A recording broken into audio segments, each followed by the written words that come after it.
स्वागत है आपका आपके अपने YouTube चैनल RWM न्यूज पर, जहां आपको मिलती हैं देश और दुनिया की सबसे बड़ी और सबसे तेज खबरें। आज की टॉप ब्रेकिंग न्यूज में बाबा अमरनाथ यात्रा 14 अप्रैल से शुरू होगा एडवांस रजिस्ट्रेशन। साथ ही दिल्ली हाईकोर्ट ने आप नेता आतिशी को भेजा नोटिस, चुनावी गड़बड़ी का आरोप। वहीं पंजाब बजट 2025 युवाओं को नशे से बचाने के लिए खेलों से जोड़ेगी सरकार। इन सभी खबरों की सटीक जानकारी आपको मिलेगी आज के जबरदस्त न्यूज बुलेटिन में। तो चैनल को सब्सक्राइब कर लीजिए और देखते रहिए RWM न्यूज, जहां हर खबर मिलती है सबसे पहले और सबसे सटीक। चलिए बिना देरी किए जानते हैं आज की पहली बड़ी खबर। भारतीय रिजर्व बैंक ने प्रायोरिटी सेक्टर लेंडिंग यानी प्राथमिकता वाले सेक्टर को दिए जाने वाले लोन के नियमों में बड़े बदलाव किए हैं। ये नए नियम 1 अप्रैल 2025 से लागू होंगे।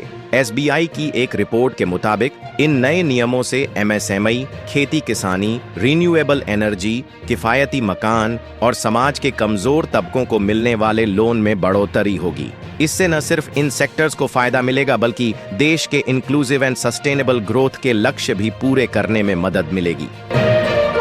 अगर आप बाबा अमरनाथ धाम की यात्रा करने का प्लान बना रहे हैं तो तैयार हो जाइए। इस साल की यात्रा के लिए अग्रिम पंजीकरण 14 अप्रैल से शुरू हो रहा है। रजिस्ट्रेशन कहां और कैसे होगा, इसकी जानकारी जल्द ही मिलेगी। देश भर में कुछ बैंकों की शाखाएं अधिकृत रहेंगी और मेडिकल सर्टिफिकेट के लिए अस्पतालों व डॉक्टरों की लिस्ट भी जल्दी जारी की जाएगी। दिल्ली हाईकोर्ट ने आम आदमी पार्टी की नेता और पूर्व मुख्यमंत्री आतिशी को नोटिस भेजा है। उन पर कालकाजी विधानसभा से चुनाव जीतने में गड़बड़ी करने का आरोप लगा है। कोर्ट ने इस मामले में चुनाव आयोग, दिल्ली पुलिस और कालकाजी के रिटर्निंग ऑफिसर को भी नोटिस जारी किया है। राहुल गांधी ने बड़ा आरोप लगाया है कि जब भी वो संसद में बोलने के लिए खड़े होते हैं, उन्हें बोलने नहीं दिया जाता। ये बात उन्होंने तब कही जब वो सदन में अपनी बात रखने के लिए खड़े हुए, लेकिन तभी कार्यवाही रोक दी गई। पंजाब के वित्त मंत्री हरपाल सिंह चीमा ने आज आम आदमी पार्टी सरकार का चौथा बजट पेश किया। इस बार सरकार ने युवाओं को नशे से दूर करने के लिए उन्हें खेलों से जोड़ने की कोशिश की है।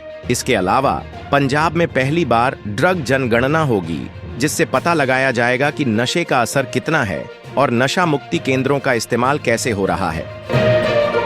स्टार हेल्थ इंश्योरेंस के शेयर 3.83% गिर गए। वजह ये रही कि खबरें आ रही हैं कि भारतीय बीमा नियामक ने कंपनी की क्लेम सेटलमेंट प्रक्रिया में गड़बड़ियां पाई हैं और इसके खिलाफ कार्रवाई हो सकती है।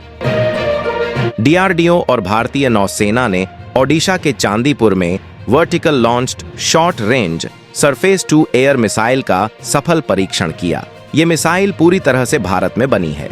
इसका टेस्ट जमीन से वर्टिकल लॉन्चर के जरिए किया गया, जहां इसने बहुत कम ऊंचाई पर तेजी से उड़ रहे हवाई टारगेट को मार गिराया। इससे साबित होता है कि यह मिसाइल नजदीकी रेंज में भी बेहतरीन काम कर सकती है।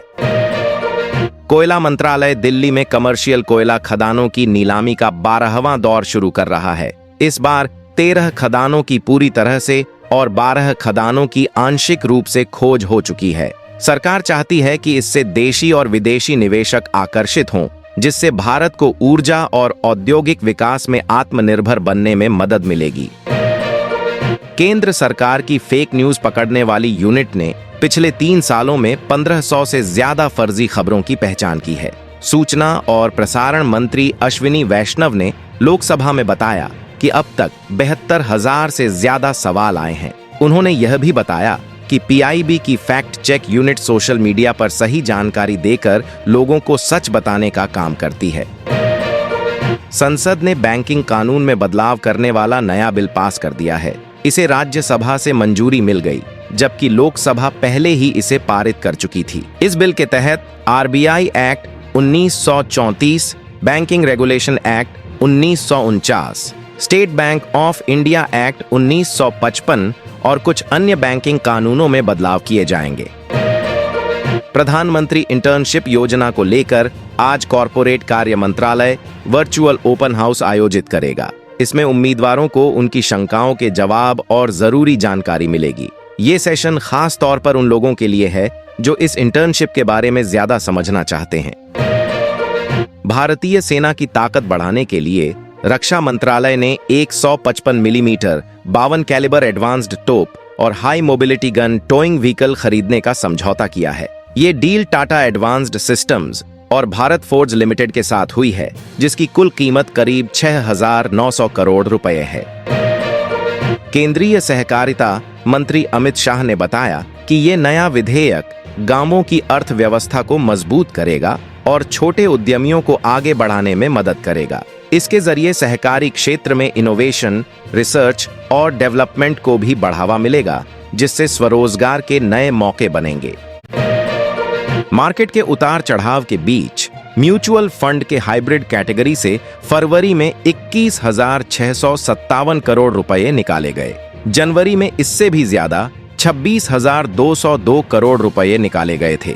हालांकि association of mutual funds in India के मुताबिक फरवरी में हाइब्रिड फंड्स में 28,461 करोड़ रुपए का नया निवेश भी आया है।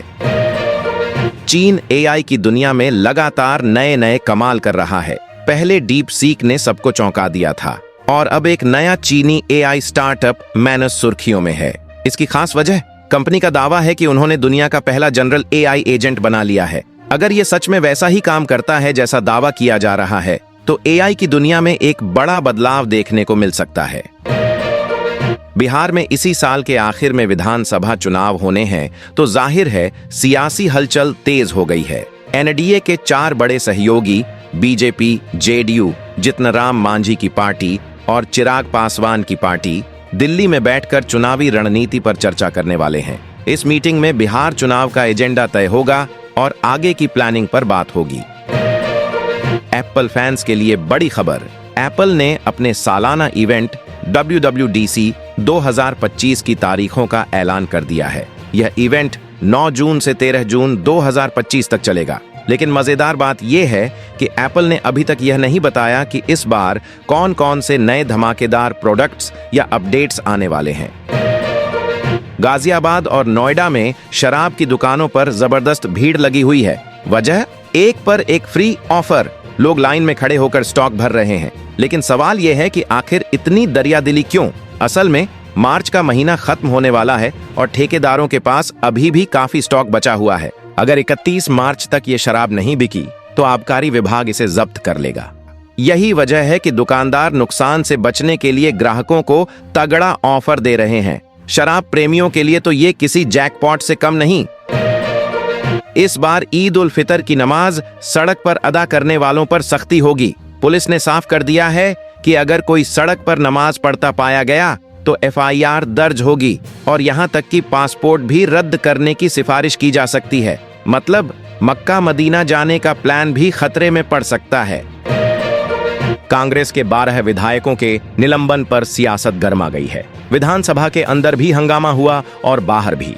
माहौल इतना गर्म था कि मार्शलों को जबरदस्ती विधायकों को सदन से बाहर निकालना पड़ा। इस पूरी घटना के दौरान विधायक दल के नेता रामचंद्र काडम घायल भी हो गए। रिक्टर स्केल पर 4.4 तीव्रता का भूकंप आया। नेशनल सेंटर फॉर सीस्मोलॉजी के मुताबिक भूकंप 75 किलोमीटर की गहराई पर था। NSE ने X ट्विटर पर इसकी जानकारी दी और भूकंप का समय और तीव्रता भी शेयर की। फिलहाल किसी नुकसान की खबर नहीं है, लेकिन लोग अलर्ट रहें। सुप्रीम कोर्ट ने दिल्ली सरकार से कहा है कि भारी वाहनों की आवाजाही को कंट्रोल करने के लिए जरूरी कदम उठाए जाएं। जस्टिस सूर्यकांत और जस्टिस N कोटेश्वर सिंह की बेंच ने 2006 के दिल्ली हाईकोर्ट के फैसले पर सुनवाई करते हुए ये आदेश दिया।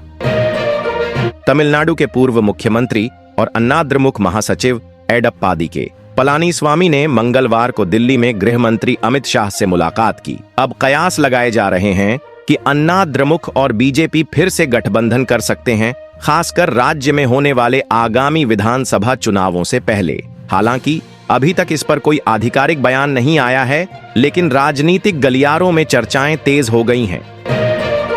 बीजेपी प्रवक्ता गौरव भाटिया ने कहा कि चित्रा सुब्रमण्यम की किताब बोफोर्स गेट में कई बड़े खुलासे किए गए हैं। उन्होंने आरोप लगाया कि क्वात्रोची ने राजीव गांधी और सोनिया गांधी से करीबी रिश्तों का फायदा उठाकर बोफोर्स डील में अपनी भूमिका निभाई थी। हालांकि इस पर अभी तक कांग्रेस की ओर से कोई प्रतिक्रिया नहीं आई है। सोना तस्करी मामले में फंसी कन्नड़ एक्ट्रेस रान्या राव की जमानत याचिका पर कोर्ट ने अभी कोई फैसला नहीं सुनाया है।